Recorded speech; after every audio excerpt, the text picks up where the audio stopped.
Come to Saga Frontier. A vast world where you haven't achieved anything until you lived the lives and completed the quests of 7 different heroes.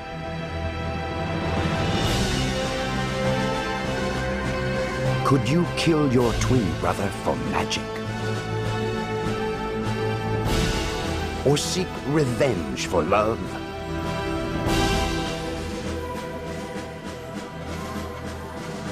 Be an outcast in both worlds and survive?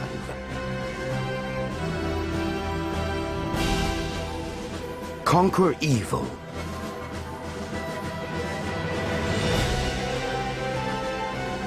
Find the 8 rings of salvation?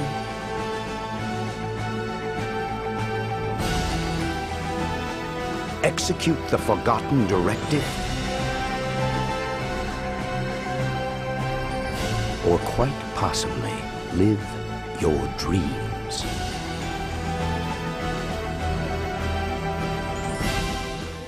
It's all possible on the Saga Frontier.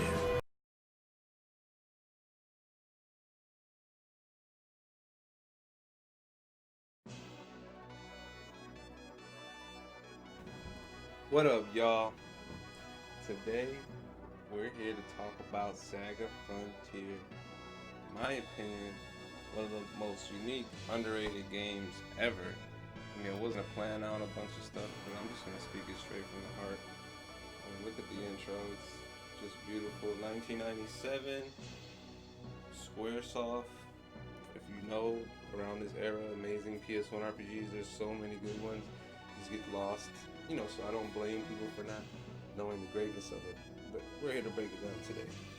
As you can see, you have 7 main characters you start out with, but they're all have their own, start off with their own unique story and unique areas.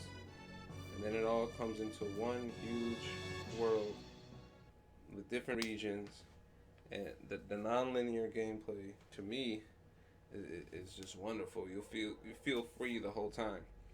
People criticize the game a lot as being unfinished and stuff like that, and being like confusing for new players. Or it's a non-linear game. That's what Saga Frontier is based off of. I mean, the Saga series in general. So even though there's content missing, I mean, it's a free world anyway. There's so many side quests to do. The art style is amazing. The music is just amazing. I think the art and the music really holds it up. But it's just a unique gameplay in general. They don't make games like this anymore at all. The magic, you feel the magic in this game. Like in the beginning, the setting, the atmosphere is what really they capture beautifully. Kenji Ito did the soundtrack. I think there's like 75 tracks, unique songs for this game, and they're all amazing. Beautiful scores. What do why is this people criticize the game too much to me? I mean, I don't know. There's nothing really wrong to me. I mean, once you see how the characters move, you kind of get used to it. It's a little quirky at first. But as you see, it starts the game and it asks you where's the system data. You save a system data and asks you your blood type and your name. And it's going to give you a secret when you defeat all the characters. This game boasts 120 hours of gameplay, over 120. I've been playing this game for over 20 years, honestly, and I still haven't beat it with all the characters left. But obviously I put the game down, I pick it back up. I just play this game forever. Like there's been secrets I've found 10 years later in the game. Like, it's just so much to it, and I really think if you're a Jrpg enthusiast and you love Squaresoft games, you really need to check this game out. Give it some time. For me, even as a kid, even when I didn't know what to do in this game, that was the beauty of it, because I could just explore, and I would find secret items, and I find secret bosses, and yeah, this game is the shit. For me, it's one of my favorite games ever. So, if we want to cover some other stuff, let me see. What else can I say about this game? The classes, the gameplay. Let's get to the gameplay. The characters are all super cool. My favorite characters are Red, Blue, and Azeless. But as far as the gameplay, you don't level up, but the characters are customizable as they gain experience and stats depending on if you attack or if you use magic or if you're defending and stuff like that. You're very customizable still, while also having their own story. That's what's so great about it, But you have classes like mystics; they can use specific spells and specific. They're just cool, super cool vampire type kind of characters, But not just calling them vampires, calling them mystics and giving them their own feel. And that's just what's great about this game. It has the art. It dares to be different.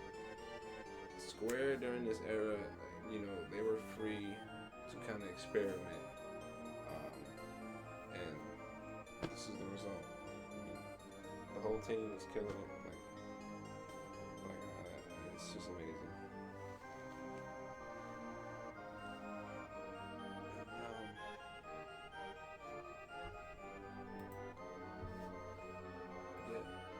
So you need to check this game out because it's lit. Unfortunately, I don't know if it's on the networks, PlayStation networks. They don't show it live like that. I don't know why. But that's one of my entries on one of the rarest, most unique games I've played. One of my favorite games ever.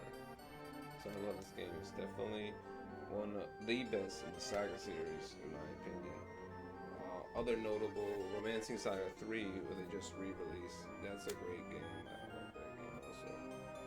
Some of the other Saga games too, check them out. They're dope.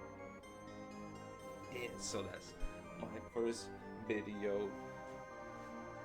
I'm gonna come up with a bunch of other ones. I just wanna share the sauce, you know what I'm saying? Because one day, you won't even have the sauce anymore. You gotta pass down the sauce. It's only right. I'm trying to bring back real gaming. Microtrans. If this was a release today, they would charge you per character. Because each character is enough content for its own game. But there's 7 different characters. So, we have to appreciate these things. We're bringing it back to the real. With that being said, Dope Genji, check me out next time. Peace. So it turns out they're actually going to be remaking Saga Frontier, which I did not know when I made the video, but I decided to add this at the end, of course, to let the people know that it is being remastered. Square Enix is doing it a lot. They're classics now because they can't make good new games. But it looks clean. It looks clean. I hope, they keep it original for the most part. And it's great, man. People will be able to experience the game in a crisper light, and new people will find the game. I think that's great. I'm glad they didn't try to make it a 3D thing. I think it's great how it is, but sure, let's do it, man. They have you can read it there for yourself. Long live Saga Frontier.